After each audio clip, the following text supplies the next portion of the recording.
Hello, my friends, and welcome back to the show. This is actually not an ordinary show. Today, we're having a party. So usually I record these intros right after I get off with my guests.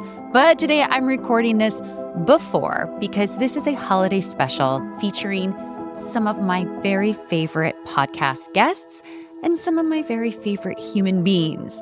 We have on the lineup Hetty McKinnon, Ellie Krieger, Sarah Copeland, Andrea Nguyen, and Lukas Volger.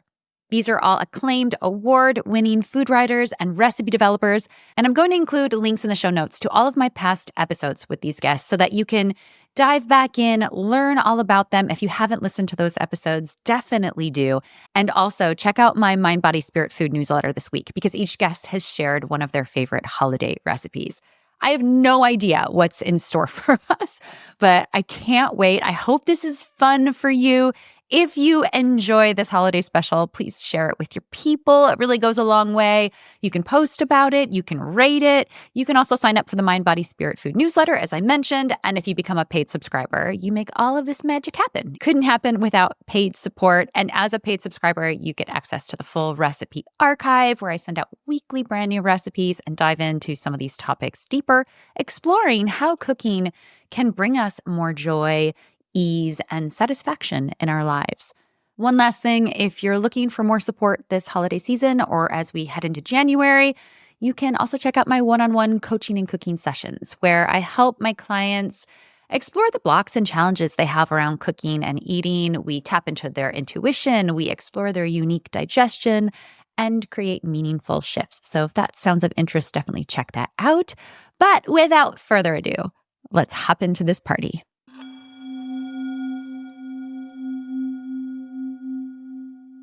Well, hello, everybody, and welcome. For people who are just listening, I'm going to go around and introduce everyone or just say hi. I'm just going to go in order of who I see, and that's starting with Sarah Copeland. Hi, Sarah. Hi, Nikki. Hi, everyone. Hi, Lukas. Hi, Nikki. Lukas Volger. Then we have Ellie Krieger. Hello. So good to be here. Andrea Nguyen. Hello. And Hetty Lui McKinnon. Hello, everyone. I am so overjoyed to be in such incredible company. My husband I was coming up to get ready. He's like, so where's your cocktail? Like, what are you going to, do you have Christmas cookies? And I was like, well, it's 12:30 Eastern time, 9:30 Californian time. Yeah, where are those snacks? I know, right? You totally could have sent those ahead of time. I think next time there needs to be some more coordination. Yeah, exactly. gougères, all kinds of things. Exactly. So today we're just going to have a little holiday gathering. And I do wish we were in person, but this is the next best thing. So I'm going to start just so curious about how everyone feels about the December holidays. This is airing in mid-December. I know for myself, I adore the December holidays. And there's a big and. I've had to renegotiate my relationship with them over the past several years because there came a point where I was definitely performing the holidays and they lost their authenticity. And so I've had to recreate that for myself. But Sarah, we'll start with you. Are the December holidays special? And how do you feel about them? Yeah, it's totally special. I mean, I am not a big Halloween, not a huge Thanksgiving cook myself because I often spend it with a lot of friends. So I'm just making a few things. So by the time Christmas comes, that's the holiday we celebrate most in my house. And we also celebrate St. Nicholas Day on December 6th because my husband's Hungarian. So that's an important holiday for my kids. I think the magic is I've been holding on to it until December. So I'm not all spent from Thanksgiving or even Halloween that some people go all out for. This is my moment for sure. And this is my time as a parent where I'm like, there's no holding back. I've already gotten my stolen Christmas cake out. We've been slicing every morning a few pieces. So we're into it. And as far as decorating, I mean, I live in a small house and I always decorate early and then feel very claustrophobic, but I'm like, just hang on because it's, winter is coming. So we have to make this, at least here in the Northeast, especially in the Catskills, We have to make the magic of this month last for like until March, until like the late March thaw. Yeah, I hear Sarah, that. how do you blend your Hungarian and American traditions? You've been doing that for a while, right?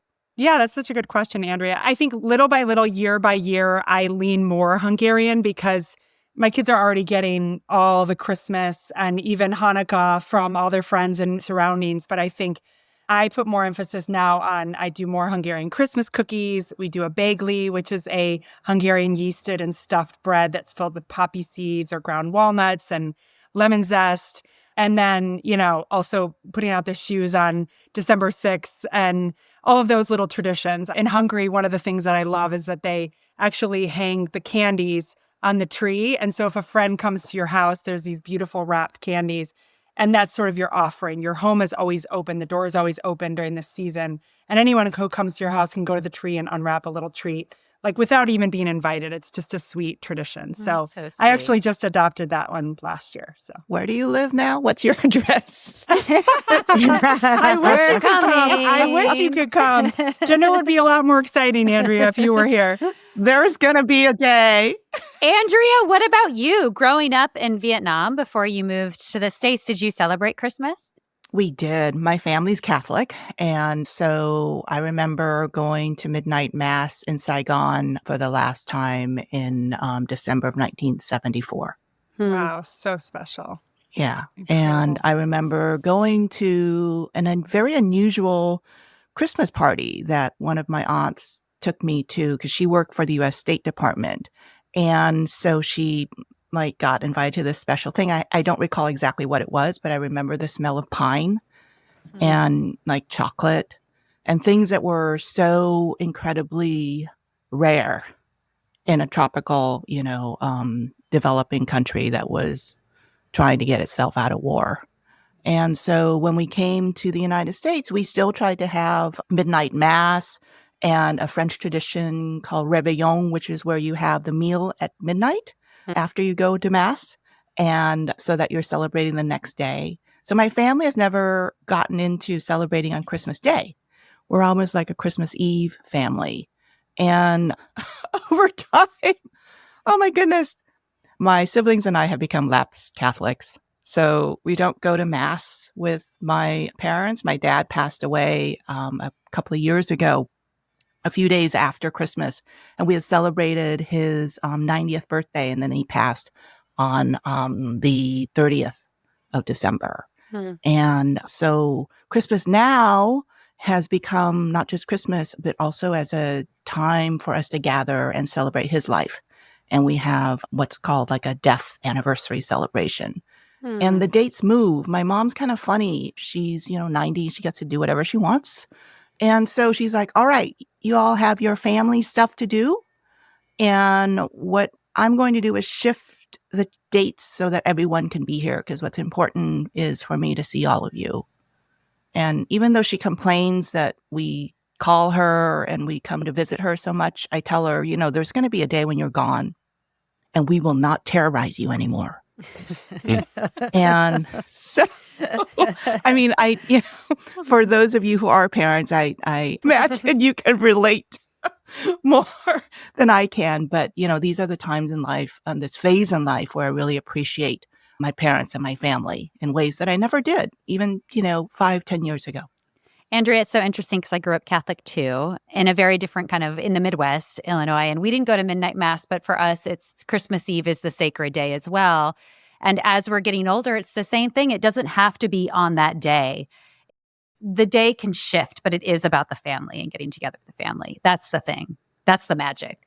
I'm so envious of this midnight meal. I think of like Italian cultures and the Feast of the Seven Fishes and people who aren't afraid to stay up late or go all out or do this huge spread. I'm curious if anyone else has any of those really long table just loaded with food and late into the night. That is so, I want to get invited. That's magical. And my family is in bed by 9 o'clock. So yes. that's yeah.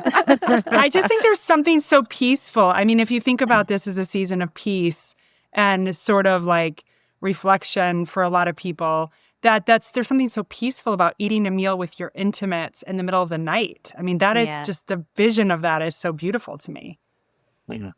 Now, who can stay up past 9 Right. o'clock? I guess Santa's not that'd be coming the my next day. I guess Hetty, Santa's not coming the next day in those Exactly. households because there's no one up to like put things Yes. together. Hetty, and let's move to Australia then. For you, what were the holidays like in Australia? The complete opposite of Yeah. what everybody's talking about. So, obviously it's summer in Australia, so it's a very warm day. So we're eating completely different foods.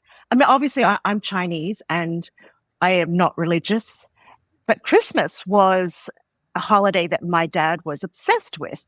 My dad was he was an enthusiastic adopter of Western traditions and Western things. So he would go all out at Christmas. I mean, he would send like a stack of Christmas cards and we would get a stack in return, and he would he would hang them all around the house on rope. And so Christmas was like this. It was not about the religious side, but it was about the celebration side and the family side. So my mum was, the one that always cooked the big meal for the family, and all extended family came over. It was amazing. It was like this kind of clash of cultures. Sometimes there'd be like Kentucky Fried Chicken on the table alongside all these kind of intricate dumplings and jung, which is the glutinous rice parcels, next to barbecued meats. Because lots of people barbecue on Christmas Day. And, obviously that celebration has changed, but I've always loved Christmas ever since a child. So it's a very big deal for me. It's like, as Sarah was saying, all the holiday traditions leading up to Christmas, like the Halloween and Thanksgiving, it's like, they're not a big deal to me. But at Christmas, I become a whole other person. I love Wait that. a second. I saw want that you on a dressed t-shirt. up on Instagram, Hetty, as this Halloween as I like do an dress up eggplant. because This is I'm an true. eggplant. I'm always on theme. But like at Christmas time, I actually bake, and I hate baking. I say it all the time. I don't feel like a natural baker. I find it really annoying, all that sugar everywhere. But I do, for the last few years, I've done this cookie box to share with neighbors and friends. And it's literally just my favorite thing ever. And it's like, I don't even recognize myself at Christmas. I'm like, what am I doing? I'm baking cookies.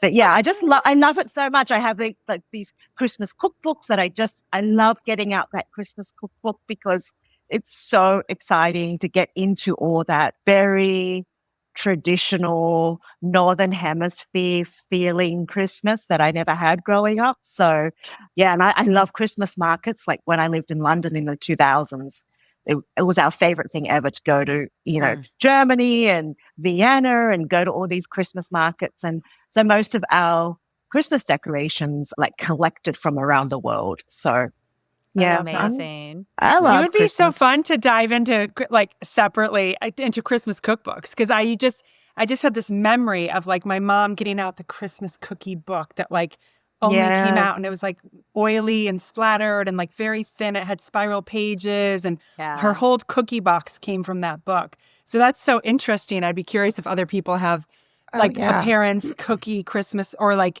have a collection of Christmas cookie books or cooking books. I do. I definitely do. Yeah, I have like my cookie books. I'm with Hetty. I like bake cookies during the Christmas season. They're like fun and they're artful, right? And I used to assemble boxes on like even when we were like living in this tiny apartment in West LA in the 90s, we would bake after we worked. My husband taught at the universities down there and I worked at a university as well. And so we would bake cookies and like have 30 boxes that we would deliver to our colleagues and our neighbors and my family. And it was just really fun, like cookies around the world. And this was also like my time to just delve into like Western traditions. And my family to this day still expects cookies.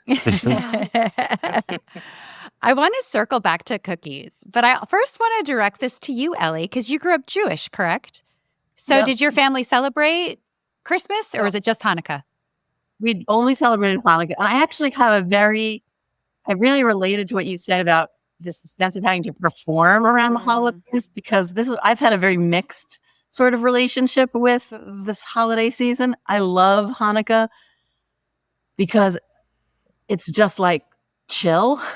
It's just like one night. I mean, it's 8 nights, but it's lighting the candles, and then typically one night of just the whole family getting together, making latkes, and my dad he says this is my inheritance, which I'm sure it's like my only inheritance.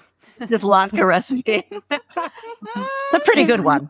Feels really good. And it just feels like this deep connection to other Jewish people around the world doing this at the same time. I feel this deep connection to my family's history.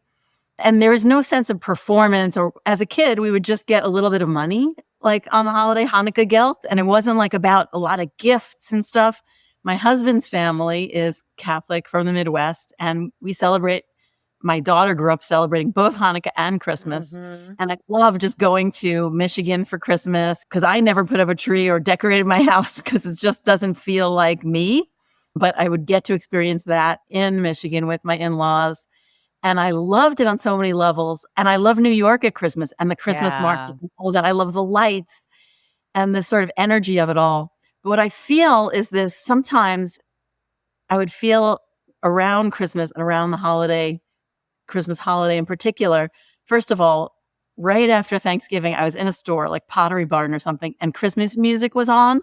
And I was like, really? It's like October. It's like November 1st, guys. Mm-hmm. I feel like it's a little bit like rammed down my throat sometimes, and from a commercial perspective. Yeah. I think this notion that like, buy this, it's like the commercial aspect of it grates on me so much. And then also like every single channel has Christmas music on the radio. It's like you can't like take a break from it almost. Yeah. And it just feels also in terms of performance, like there's so much pressure to buy the perfect gift, to have the perfect day. Like my husband's family members would want to have their perfect Christmas. And this whole notion of that, I saw his mother, how much stress that put on her. And I just felt like it was my husband and I now, we call it Restmas. That's we cool. really just use it as like a way to chill. Yeah. And I feel like that has taken the pressure off my family's aspect of it, and just our ability to enjoy that everyone pretty much has downtime. We can do cookie swaps. We can go to Christmas markets. We can relax on the couch and watch fun movies as a family. Just this whole sense of being together. That's what really means a lot to me around the holiday time. And I'd like to get away from all the commercial aspects of it. You honestly. just hit the nail on the head as to what I was talking about. Like social media, I mean, we've all talked about this in our own, in many podcasts and circles, but has added such a layer of performance. Like it's sort of like the year that I decided that Halloween porches were just too much for me. And then I was like, but if someone else gets a ton of joy from their Halloween porch, like it doesn't have to upset me. Like I was getting upset. I was like, oh, I can't do the Halloween porch on top of like, this and that and the other thing. And then I was like, wait, I don't have to do a Halloween porch just because all my neighbors and everyone on social media has this like epic Halloween porch that they make whole reels about. I can just do the parts that I love and enjoy. And then I sort of turned a corner into, I don't have to dislike their Halloween porch. I'm just not going to do one. I'm going to put like a pumpkin on my porch and I'm good. And I think we get to all choose that for ourselves. So I love what you're saying, Ellie, like Restmas. I mean, just the fact that you're getting everybody's out of office messages is like a huge gift right there. You're like, oh, cool. Nobody needs me for like 2 weeks. That's incredible. Well, and it's about making these holidays our own. Like it's so personal. And I love everybody has joy around this, but it's like, what is the joy for you? Lucas, what is the joy for you? And is your bread out of the oven? Because I saw you get up. Yeah, the bread's out of the oven. I love Christmas. Christmas to me has always been about kind of like the bustle. I didn't grow up religious in any way, going to church. It never really had a religious element. It was about the family coming together and then just kind of like a busy social calendar. My mom and my maternal grandmother were not like huge bakers, but they did the big cookie tins. And so this is always a big event. And there's like a couple of cookies that like, there's this one recipe, I don't know where it came from, but I have my grandmother's recipe card and they're called funeral cookies. And it's just like a sugar cookie with like Wesson vegetable oil and sugar and I think salt and some kind of leavener. It's a very simple recipe, but it makes like hundreds because you just scoop out like a teaspoon at a time and they're really, really light and just like dissolve on your tongue. And we would sprinkle like red and green and multi-colored gold like sprinkles on top of them and then fill out the bins. Or like my grandma, she'd take like the box brownie mix and then I'd help her unwrap York peppermint patties and we'd like shove them into the brownie and then slice it up. And I thought those were so delicious. Yeah. And I played the piano through college and I always did like a holiday concert. And so I always loved preparing for that. And I love all the holiday music. And so it's really like about the festivities. And now, my mom died about 20 years ago. And when I get together with my family, I've sort of assumed what she would do in terms of just like handling all the logistics of planning the meals and doing the cooking and like leading and tasking and just being organized for us all being together. And I really enjoy that. And it also gives me a deep appreciation for like how people cook for big families, because by the end of that week, even though I cook all year long, all day long, constantly doing dishes, cooking for like 12 people for a week is completely exhausting. Very satisfying. Well, if we get together 1 week. I know. Andrea, back it up. up. This isn't one night. This is 1 week. That's a lot. We get together usually from like Christmas to New Year's. And now I alternate between. I actually spend Christmas in Australia every other year now because my husband is Australian. So, and he comes from a very Catholic family. So now I'm getting to experience the like, that more religious side of it. And Do you go to the fish markets? not yet, but Everyone goes to the fish markets Yeah. at midnight. Oh, that'd be So fun. Christmas Eve at midnight, my husband would go with his brother to the fish market and get the seafood for the next day. Oh my gosh. So Oh, cool. that's wonderful. See, Love you have a that. midnight tradition. Love That What can it. did be- I do? I did So- the other thing that I'd never encountered before Australia was like the leg of ham. Everybody gets this giant Oh, leg yes, of ham, the and glazed it comes with a ham. ham bag. It's called like a canvas handbag for wrapping it up and like not so it doesn't like it's So it not doesn't sealed dry up but it Yeah. doesn't dry out, but it also isn't like an airtight seal, I guess. And then Yeah. like And so then, the ham then you just have like the ham figures. sandwiches. Yeah, I was exactly. picturing like a handbag, a ham handbag. And I was like, that actually sounds really great. I love that idea. Lukas, I wanted to know what would happen to your grandmother's cookies if you didn't use Western brand vegetable oil? We have never dared to try. Oh my gosh. I'll tell you though, one time I made Such a them rip. with the Weston vegetable oil from the cupboard and it was rancid and I didn't realize it when I was baking. And then we're like, something's off about these cookies. Yeah. And turns out it was rancid Weston vegetable oil. Maybe she kept that would it be only good with for olive Christmas. oil. I think so. What about the holiday meal? So in my family, we celebrate on the 24th. On the 23rd, traditionally, I cook. Now there's 17 of us. And this was easy because in the past, there's 9 grandkids and they were little. And I could be like, I'm going to make 2 boxes of spaghetti. They'll eat that. And now it's like 17 grown-ass people eating a meal. And it, like you said, Lukas, that's a lot of production. And then my mom cooks on the 24th. My meal changes every year. This year, I'm doing football spread because the Bears are playing on Sunday and that we're doing it on the 22nd this year. And then my mom does a beef tenderloin with my grandmother's twice baked potatoes.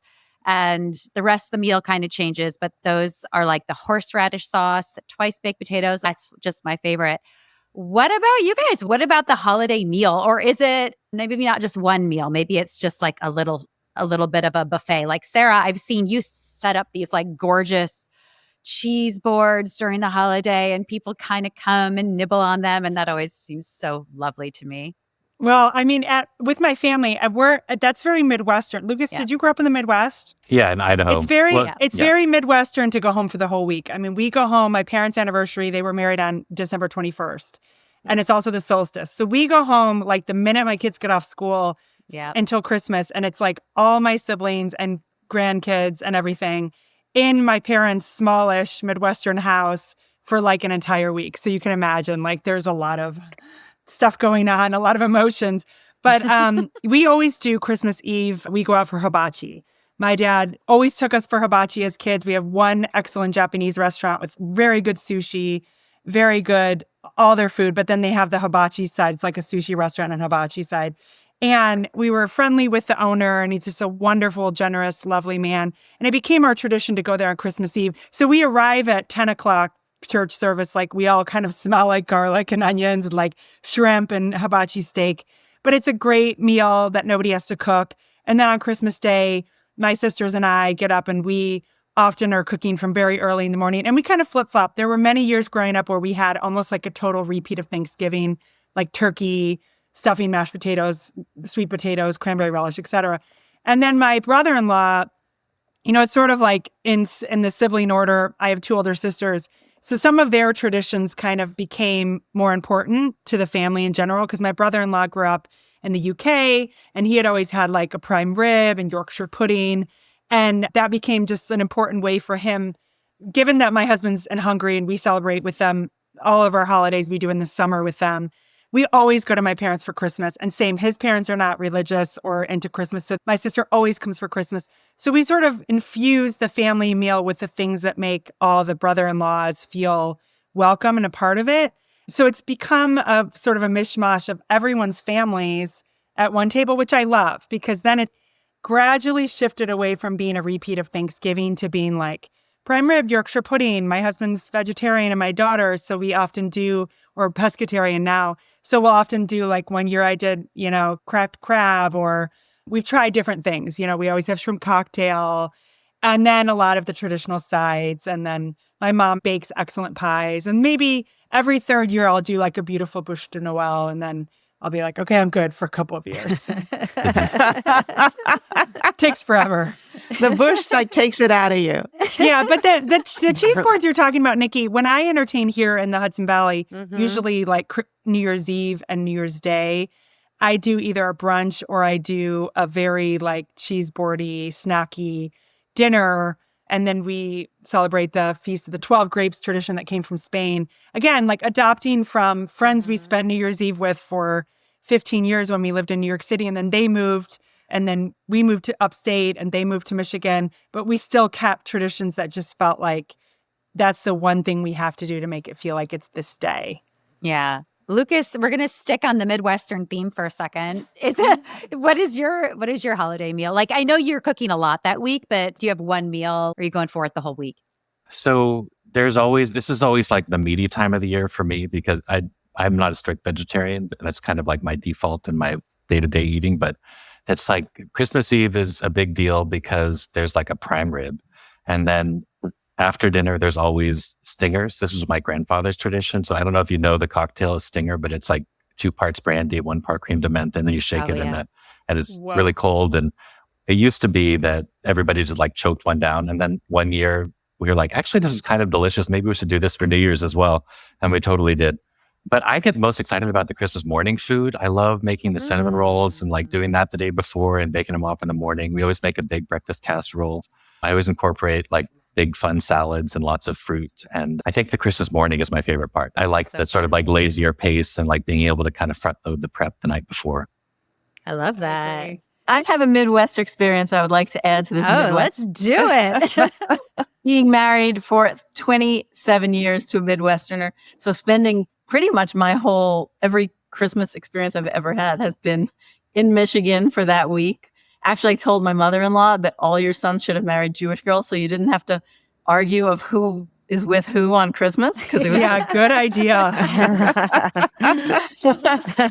But one thing I found is that everything was like meat and cheese, which I love meat and cheese. I do. I eat everything. I love meat and cheese. But like an entire week of meat and cheese, I realized anyway, and from the community that I was eating with, if I didn't make the vegetable, like we weren't having a vegetable. I realized I just took it upon myself. So like when there would be a buffet, I'd be like, I'll make this avocado dip. And I would make just like a beautiful, almost red and green vegetable flour around it.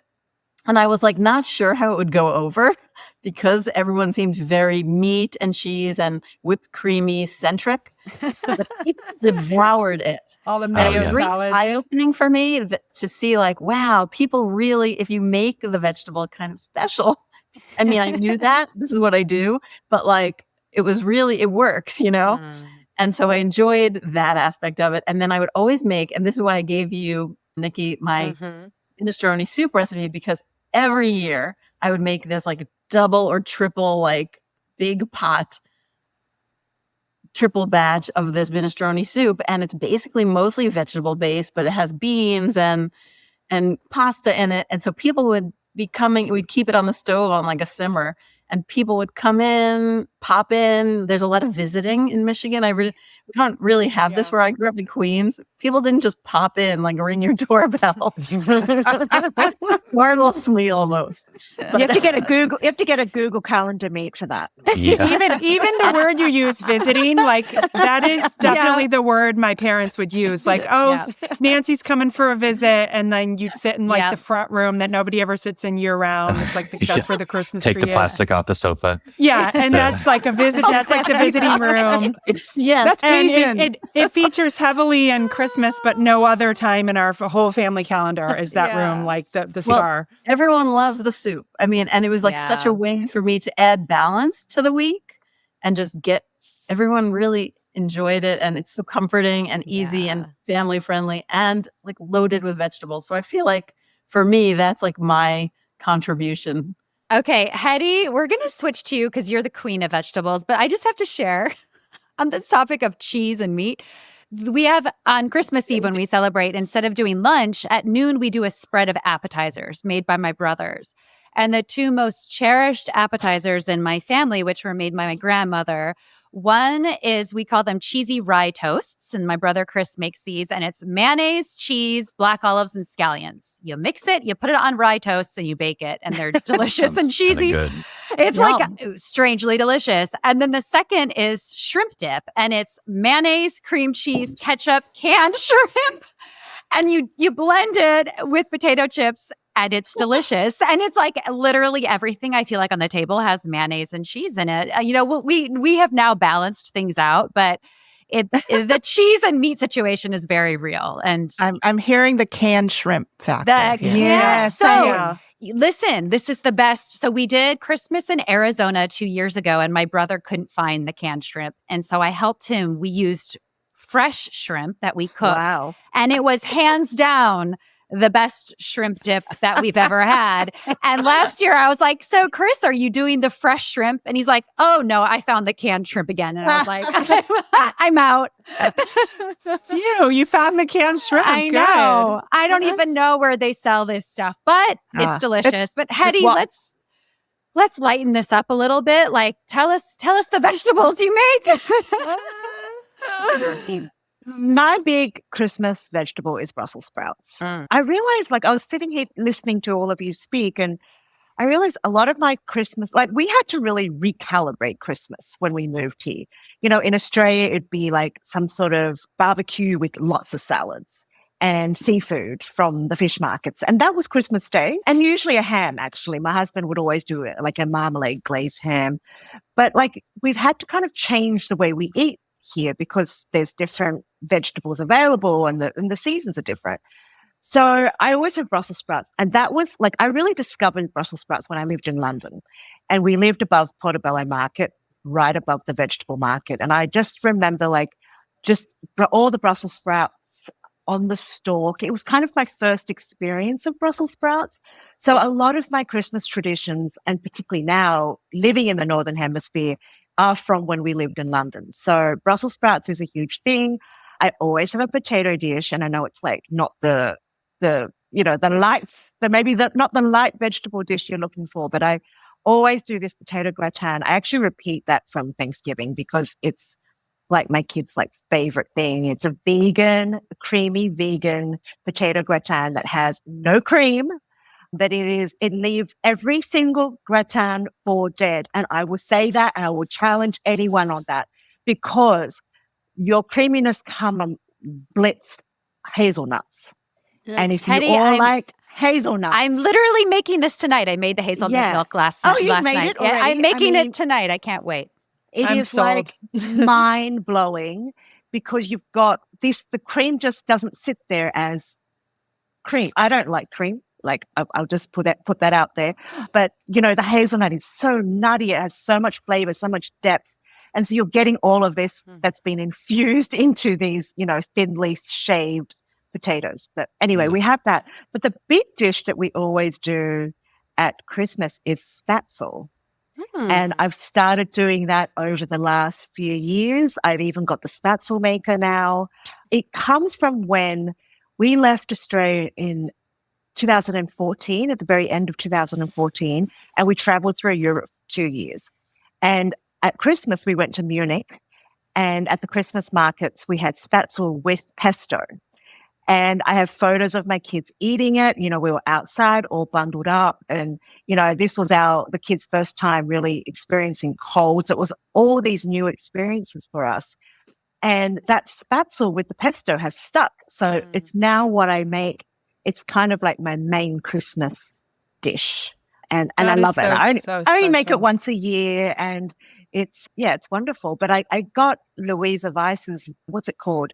Classic German Cooking. It's a new book, and she has a spatzel recipe in there. So I'm really excited to try her one this year.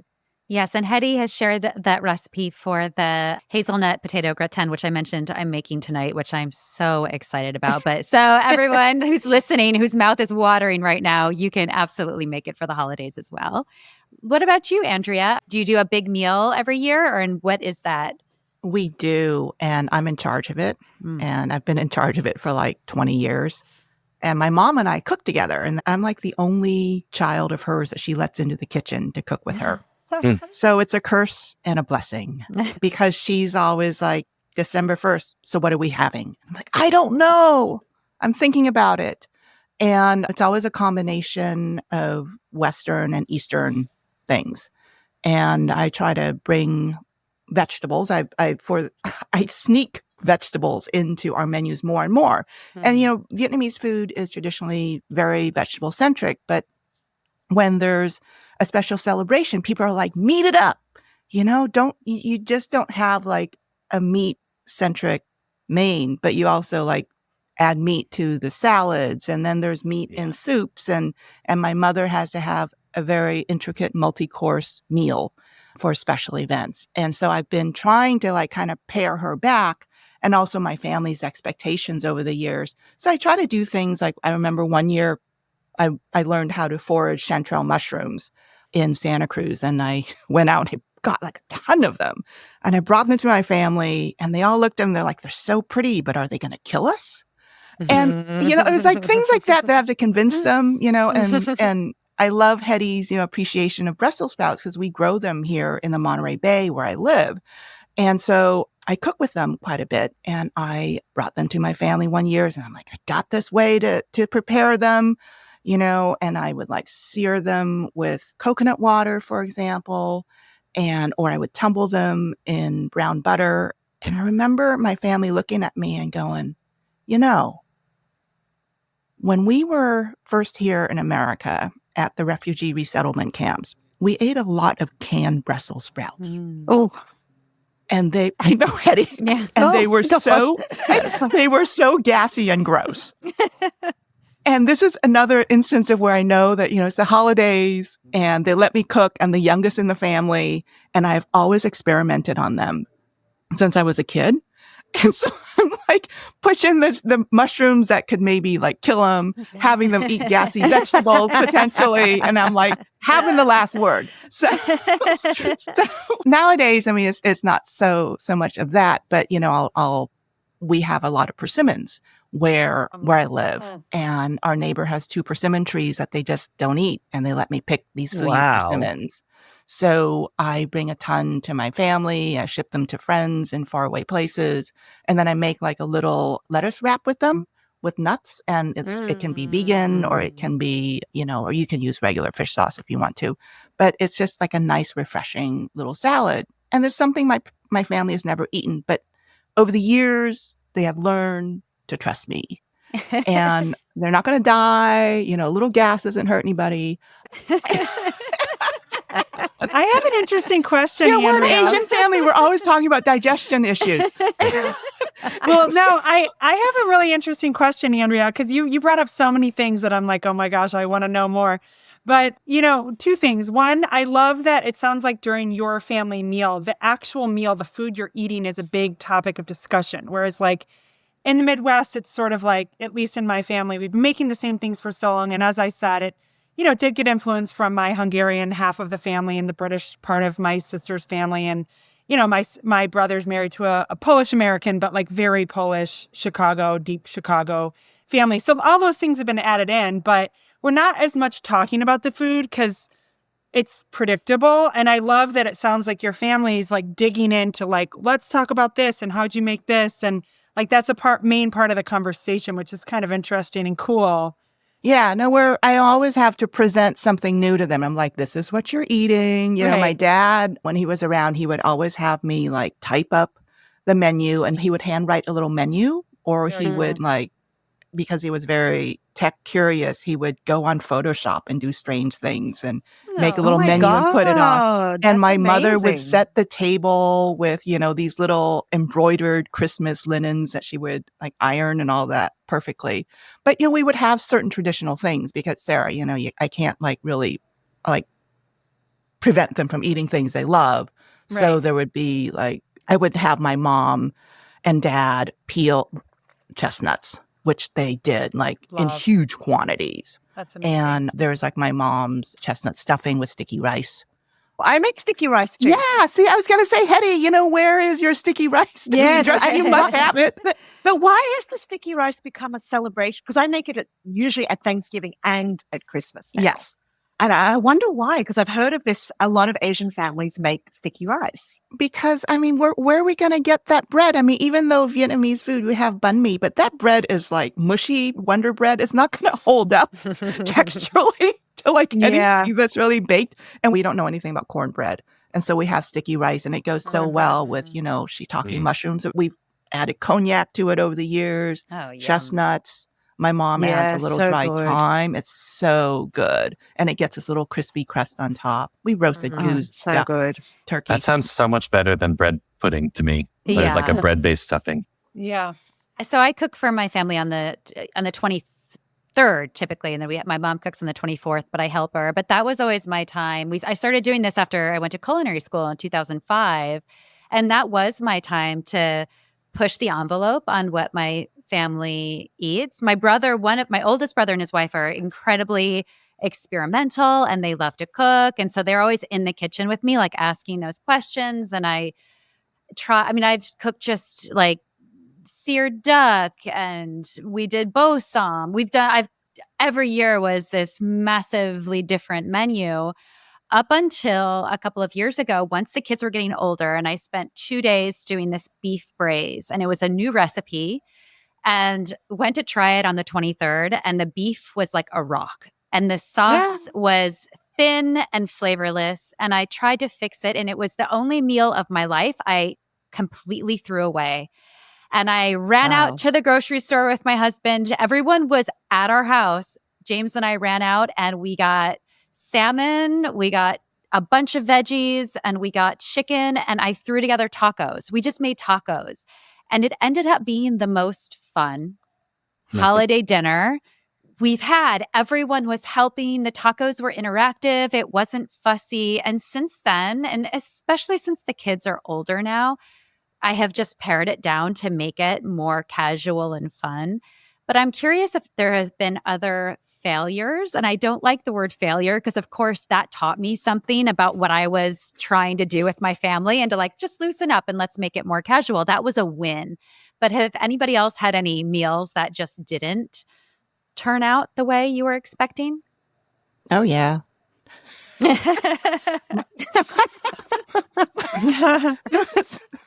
Several times where I've learned to apologize to my family. I mean, like my mother hates turkey.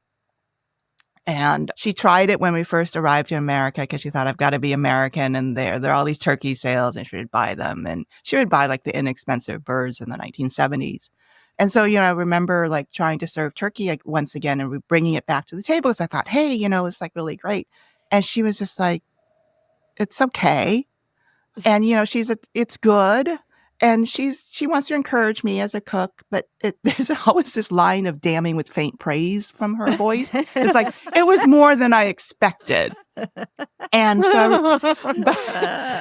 so I remember then, you know, that was one year. And then the next year, I remember like coming up with a turkey pho recipe. Yeah. And I brought it all down to my mom. And I was like, damn it, you know, I got to like kind of prove myself to her and the value of turkey. And so I made the turkey pho for her and she was just like, oh, well, this is all right. I know.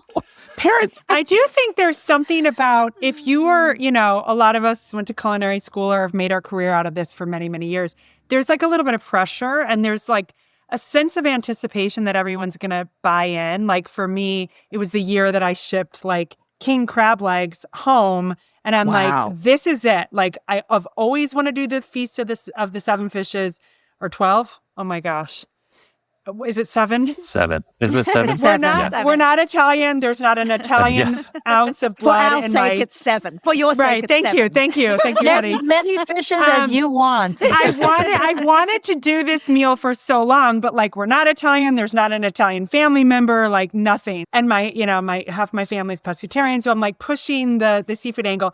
I fly in these like really expensive king crab legs, thinking like this is going to be our new thing. Everyone's going to be blown away.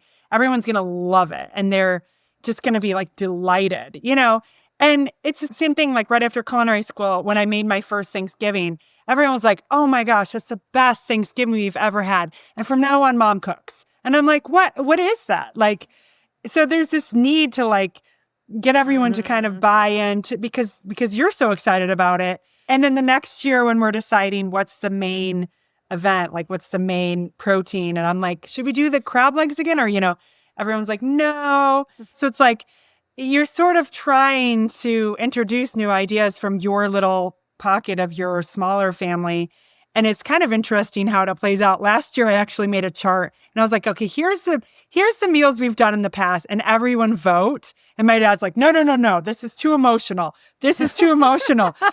Someone's going to get their feelings hurt. I'm like, it's just a blind vote. Just vote for next Christmas right now. Like the day after Christmas, I was like, let's just vote and get it all on the table. Nobody wants ham. Nobody's eating enough of the prime rib. The Yorkshire pudding's messy, whatever it is, right? And at the end of the day, everyone just kind of likes the mix of all different things and a little element of surprise, but a lot of the same. Yeah. I think that's it. A little element of surprise and a lot of the same, certainly for my family. And then, but for my immediate family, we do Christmas with just the 4 of us.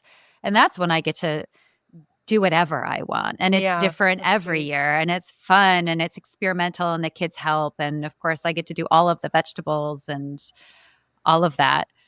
What about dessert? I mean, we've talked a little bit about cookies. And so for me, I'm not a big cookie baker. I make sugar cookies every year and I make these little mini pecan tarts, which my husband grew up on. And they're like tiny little mini pecan pies. And I don't know why I love making those where I don't find a lot of joy in making cookies, but I love making pie. Pie is like my soul's food. And so I do a lot of pies and a lot of gingerbread and things like that. Call out, what are some of the things that y'all love to bake? I mean, for me, it's the bûche de Noël because it's a big, just because it's a challenge. And it's more about how to decorate it than I have the recipe solid, but just like, how am I going to decorate the bûche de Noël? But I only do it every few years because it's exhausting. The project. Yeah. Hetty? I do pavlova. Oh, yeah. That's so Australian, right? Yep. Full stop. Oh, yeah. That's so beautiful. I mean, my family love it. And to me, it's like, it's amazing because you can do it the day before and leave it to cool overnight, which is the way you should do it. And then you get that nice crisp exterior, a little kind of fudgy marshmallow in the middle. And pavlova, if you speak to any Australian, they will tell you that pavlova is not a pavlova without passion fruit. And so I actually have, at all times, Lukas probably knows this, about 15 cans of passion fruit from Australian supermarkets in my pantry at all times. And that has been called upon in the past for photo shoots from freestylist friends who know that I always have passion fruit in my pantry. So, yeah, I mean, we do a pavlova. I'm trying to think of what if I do anything else. I mean, I have a very fluid kind of Christmas celebration, so I can just do whatever I want and no one's really demanding anything because it's just us here. I don't have any family in the States, but it's always a pavlova. And yeah, it's like kind of, fresh fruit, out of season fresh fruit, passion fruit, very fresh and light, very sugary. My daughter actually the last few years has been making a oh God, now I'm blanking on what it's called. Like a pudding that's got The custard trifle? and the trifle. That's another Australian thing. That's the a good. trifle. That's I a love good a Christmas trifle. dish. Yeah. Yeah, with jelly and like So some British. cake and we're very colonized in Australia, obviously. All our traditions are British.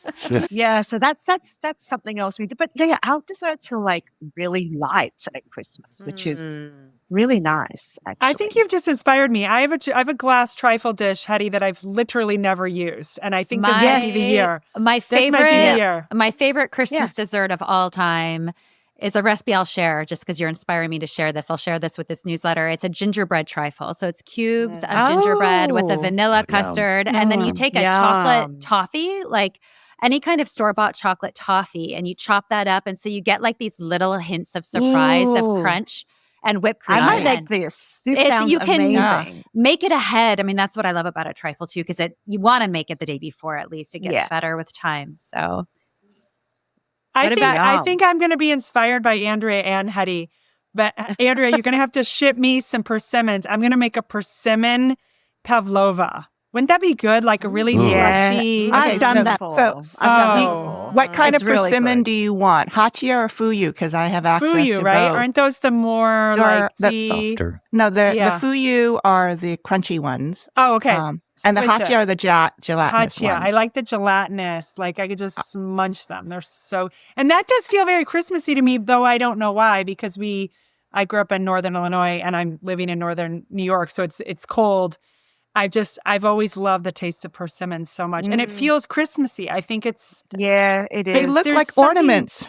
They look like ornaments. There's something almost floral and like spice feeling about them, even though I don't know. It's almost like you think that there's cinnamon in them or allspice or something, even though there's not. Yeah, most definitely.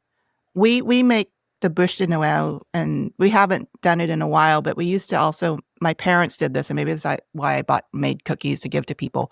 They used to bake make us kids help them bake like 24 of them and like gift them to people. The Wow. bûche de When Noël. we were growing up. Yeah, so my mom would make the cake, the jelly roll, and then she would make the icing. My dad would decorate and also write, Merry Christmas on them. Some of my sisters and I would make like little icing roses and whatnot, and they would decorate. And we'd drive around town in warm Southern California, hoping that the thing wouldn't melt. Oh my gosh. Deliver I'm it to understanding so people. much more about who you are, Andrea, and your capacity. Now that I'm hearing so many stories about your parents, I'm like, now I get it. Like why your capacity for creation is so big. Yeah, but I don't have. It's incredible. I don't have children to like enlist in these projects, so it's just me and my husband. But that's where I get it from. But now, we also were gifted fruitcake, and I know that's such like an item that's so like Lukas says, Yeah. no, not going there. I make fruitcake every year. Me too. Yay! And I freeze it. Yes. And I give it to. And I have one friend who she's Nigerian, but she is also from a colonized country. And so we share these kind of, these references. And yeah, I love fruitcake. Sorry, Lukas. That's okay. Yeah. I'm sorry, you guys, but fruitcake is so delicious. I'm just So like not a dried fruit person. It's just, I find it so intense. And then also in Australia, this is where I've experienced as part of the Christmas tradition primarily. It's served with the prepared cream, the custard that's poured over the top. Yeah. Not the I find it best. way too intense. Too much. Does anybody else grow up with the spode Christmas plates? And we had, so like ours, we rarely made like a dessert beyond the cookies, but my mom had this tiered cookie plate We have that it. we would arrange all the cookies on it and then put that in the middle of the table, and like it sort of turned the cookies into cake in a way because it was tiered and very beautiful. But You know That's what my mom amazing. serves on Christmas Eve? So we go to hibachi, we go to church, 10 o'clock service, or like 6 o'clock for the little kids and 10 o'clock for the older cousins and grown-ups. And then we come home and she serves from her cookie box. She does like a big cookie exchange with her church ladies. So she's got like all of her cookies plus all the other cookies from the community. And then she serves peppermint ice cream in these. In her Christmas dishes, Lukas, like exactly what you're saying. It's the whole set. In fact, of all the things my mom has, that's like the one thing I want, even though it's so antithesis to the way I do my life and decorate. But the Christmas dishes, it's like it's really not Christmas without them. I'm thinking your ice cream with Lucas's grandmother's brownie with peppermint patties. Oh, yeah. Oh, with the yes. York- There we go. Like we it. had a peppermint ice cream with like the chunks of candy cane in it. That's exactly what I'm talking about. Yeah. Yeah. Delicious. Yeah. I'll do. Nice. What did I say? Did I say something else? That's what I meant. Peppermint ice cream. Well, I think it is peppermint ice cream, but It's like I candy, can like- see the like chunks of crumbled candy cane in Candy it. cane. Yeah. Yeah. I always joke because for dessert one year for Christmas, I did an ice cream pie. I have this recipe, but it's a chocolate cookie crust. And I did a mix of peppermint, vanilla, and chocolate ice cream. And then it's got this fudge layer on top. But it fueled the most epic dance party my family has ever seen that ended in all the adults going out and having a snowball fight. And so I feel like I should bring that back maybe this year. But Ellie, I want to move to you. What about Hanukkah desserts? We just have, I love the simplicity of this holiday, but we really just have like cookies usually. And my grandmother has a recipe for just butter cookies. They're the most simple butter cookies, but they're just the melt in your mouth, Yum. delicious butter cookies. And we just decorate them with like blue and white icing or blue and silver icing. And that's something I have to have every year.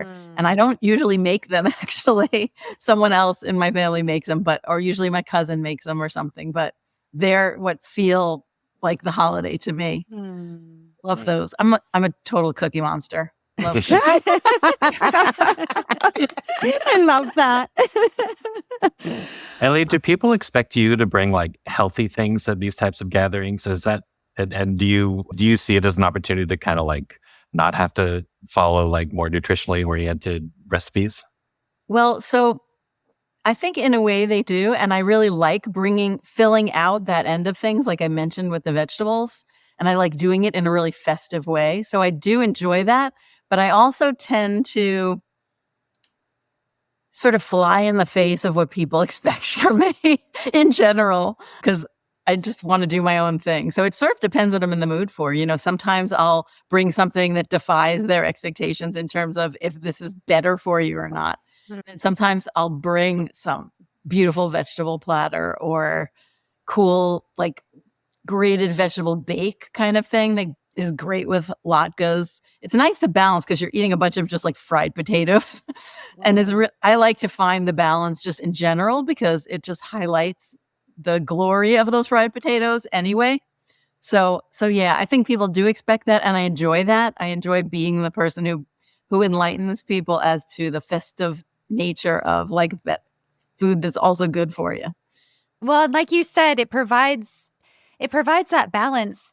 And it's not providing balance necessarily from a health standpoint. It is, but it's also from a flavor standpoint. That's what I meant, actually. Yeah. I meant like balance. Like I just wrote about this for my Washington Post column that I had Thanksgiving dinner at Chadwick Boyd's house last year, and there was so much great food and so much rich, amazing Thanksgiving. It was an amazing meal. But the thing that like jumped out at me was this incredible salad that was fennel, very thinly sliced, like paper thin, shaved fennel, celery, and pear in this like white balsamic dressing. And it just made not only was it just delicious on its own, it made everything else shine. Yeah. I just love that contrast. And I think that people who are designing menus, they're often not thinking about that during the holidays. And I think it's good from a culinary perspective and also a nutritional perspective. Yeah, I feel One like thing I want to say about tradition is I love this because I sometimes feel like, and I like to defy, my mom says I like to thumb my nose at tradition, but I don't. I love tradition and I value it, but I also don't think we should be chained by it. And I heard this quote that cracks me up, and it's tradition is just peer pressure from dead people. So true. And so like I really think about it like that. Like I want to do tradition and honor that and connect with my heritage, but I also want to do things my way. And I think there can be both. yeah, So I just wanted it's to really- throw that out there. I know we're probably getting short on time, but actually, Ellie, when Andrea was talking earlier about like the way your mother cooked, Andrea, I had that sort of thought of like a traditional like Asian holiday where you said they're going to meet it up and add like all these different things, or like a French, a really over the top French meal, or the Feast of Seven Fishes, like, because our generation of cooks is more international and a little more like, oh, we're going to do a little bit of this and lowering the bar a little bit and making things more relaxed. And certainly post-COVID, everyone is more just kind of like, let's be easy on ourselves. I'm always sort of curious, like, who are going to be the people and families who hold that line of like, here's the one thing this year that we're going to do really formal and really special and like set it all properly. Like, I don't even know if that's me and my family, because I tend to be like, we're overwhelmed, but I do think there's something so beautiful about that. And when you think about like Hetty, I know you lost your father. And so you're carrying on a lot of these traditions that were special to him, like the Christmas cards. I love hearing that. Like, that's so tender that he was the one like putting them around your house, right? And Andrea, like your parents doing the bûche de Noël for 30 people. I'm just curious how each of you are sort of holding one special tradition for the next generation of your family. Mine is definitely the Stingers Christmas Eve. That's never going anywhere. That's super cool. That's super cool. Yeah. No. Lucas, go for it. I am there with Brandy Stinger. Yes. But I think this is just the feel of the holiday for me. I mean, we're always going to have the tree in the kitchen and the tree in the living room so that I can see the kitchen or the tree while I'm cooking. And it's just, we light the fire, we play, there's music playing all the time. I feel like that's the tradition for my family. It's that sense of togetherness, that it's almost, as my daughter would say, like, it's the vibe, but it's a vibe that feels really loving. And then all of the actions can stem from that.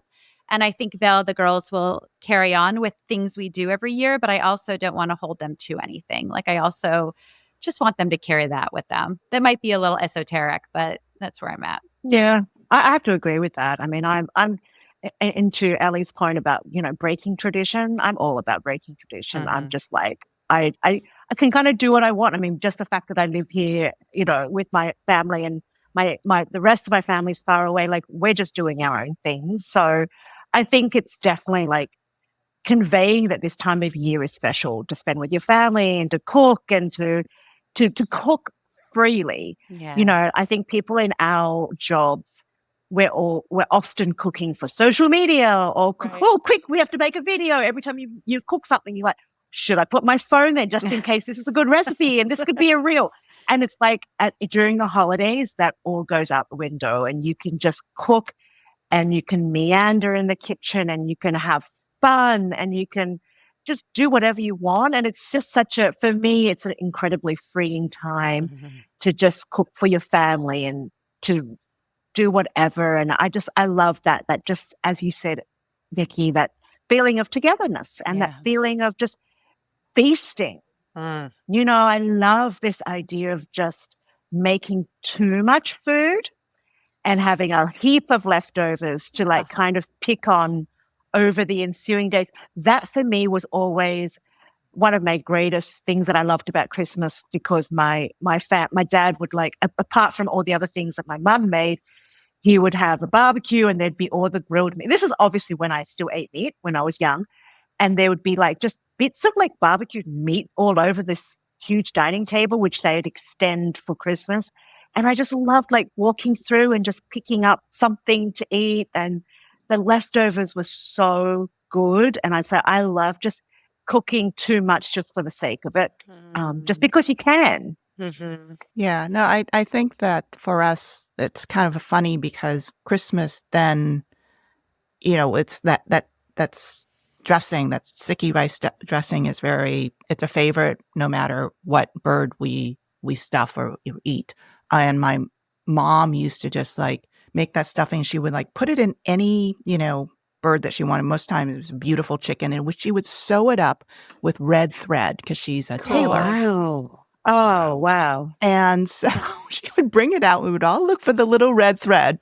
And then she would sew it in a way, of course. And then you just cut it and then you pull it and it comes out in one string. So that's like our, something that I think that I'm going to hold on to, Sarah, because I think that those kinds of traditions, something, whatever it is for your family, maintain it so that there's some kind of through line, right? So you can break tradition, but you can invent your own tradition. And then what happens is, as soon as Christmas Eve is over, the next question is, when exactly is Lunar New Year? Oh, yeah. Because we're Yeah. going to swing around, and it's almost like Christmas for us is just like the runway to Lunar New Year. Warm up. Warm up, man. Because then it's like, when is the next celebration? And then that's for my family when we have certain Vietnamese dishes that we're going to bring out and we must eat for that holiday. So it's kind of, I was going to ask Hetty if, that kind of, your dad and I think my dad were kindred spirits because they did the same kind of thing, like hanging up Christmas cards and sending out a bunch of them and decorating things, even though it wasn't like their thing, it's not like something that they was in their DNA. But my dad and I built like a little nativity, creche several years. And he would put up all the decor and all that. And my mother sort of does it nowadays. But, really, it's just like a warm up for Lunar New Year. That's so cool because it's sort of like, I mean, a lot of Catholic or Christian people celebrate, and certainly in Europe, Epiphany, right, which is January 6th, maybe. That wasn't a tradition in my family growing up. It is more of a tradition in Andresh's family. But if you don't have Lunar New Year or Epiphany or something, there's sort of a letdown often after the holidays. For my family, New Year's is what you're talking about, Ellie, which is like, I have a teen now that my daughter's a teen. She just turned 14, but last year she turned 13 in November. And so we have a New Year's Eve party for the teens. And it's like, I finally found what I love to do on New Year's Eve, which is like have a bunch of teenagers over and stay up with them because of their excitement and do like crazy, sparkling grape juice and crazy toasts at midnight. You're mad. And then it like the parents are literally in the driveway at 12:05. Like they've promised to let their kids, and no other parents are allowed because I don't want to entertain adults on New Year's Eve. Like I've done my tree trimming party. I've done all my things. New Year's Eve for me is like me and my husband are like watching the kids have fun. Maybe we'll put on a movie. And then at 12:05, the parents are like knocking on the door because they all want to go to bed. They pick up their kids and take them home. And then the next day to me, like New Year's Day is like the ultimate day, like the family day, like wear whatever you want, pajamas all day. We go on a hike in our pajamas. You're eating all the wonderful things. Sometimes we have a very low-key brunch bonfire with like very intimate friends you don't have to clean the house for or whatever. But then after that, there's that feeling. And I've always been so attracted to Lunar New Year because it's so historic and so symbolic. And also it's sort of, it allows you to sort of resurrect these celebratory feelings that for a lot of people that time of year is just closed down for like months after that. So I'm once again inviting myself to your house. I am not from the Midwest, but you are open to knock on my door anytime. In the Lunar New Year celebration it's a very different celebration for me personally, because that's when I do feel like very tied to tradition. And particularly living away from my mother, there's certain dishes that I've been year after year kind of teaching myself because she showed me one of them, but she is not that keen to show me a lot of recipes actually. So I've been kind of like doggedly working my way through and recreating these recipes. And to me, it's a lot of fun because I can do it even though she won't show me. And so but I feel like a very different person. It's like almost, like it's a different identity when I do Lunar New Year. So it's a very different feeling to I'm sitting here thinking about how I feel as a person celebrating Christmas to a person celebrating Lunar New Year. And I feel like a very different person, which goes in line with kind of how I feel in life, really, kind of trying to mix those cultures. So, yeah, thank you for mentioning that, Andrea. It's funny because this is so fascinating to me, too, because I feel like for me, it is the magic of Christmas. There's something just magical about it. And it feels, even though it's so rooted in tradition, it also feels very fluid at this point in my life. But you know where tradition gets us, me, is Valentine's Day. And this sounds God. bonkers. This sounds bonkers. We started doing fondue. James and I started doing fondue when the kids were babies. And now we have such rigid fondue tradition on Valentine's Day of all things. And it is like a separate identity. Like that is a different kind of holiday altogether. But I have to say, it is like a little glimmering light after the holidays. Like, okay, February, there is something out there because we absolutely adore it. And the kids would never let me change that. They will let me change up Christmas. They would never let me change the freaking Valentine's Day. I love it. It's really fun. It's funny because I was going to say that's what I do on New Year's is for some reason I just got hooked into this idea of the double fondue. So I do like a cheese on New Year's, cheese fondue for dinner, and then chocolate fondue for dessert. That's what we do. And then all the leftover bread goes into like a breakfast bake the next day. And it's so easy and good and fun. And everyone's sort of like bumping elbows and love it. I love a fondue. I do too. So do I. Well, this is a great place to wrap up. I am so excited for the holidays, actually, after this conversation. We're recording this in mid-November. And so this, to me, really feels like the kickoff.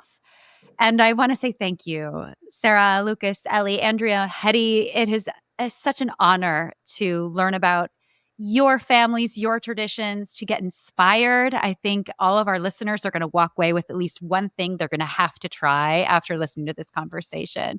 And I want to wish everyone a really peace-filled holiday, a holiday that feels nourishing and magical and restful. Restmas is my goal. So thank you and happy holidays. Thank Thanks you for so hosting. much. Thank you, Nikki. Thank you. Thanks, Nikki. Thank you so much for listening. If this work resonates with you in any way, you can support it by leaving a review or comment or sharing it with friends. Also, you can sign up for the newsletter, Mind, Body, Spirit, Food. And by becoming a paid member for just $5 a month, you help fund this entire project. Thank you so much to all of you who are already subscribed, especially to those paid subscribers. This work could not happen without you. I'm Nikki Sizemore, and as always, remember to nourish yourself with intention and love.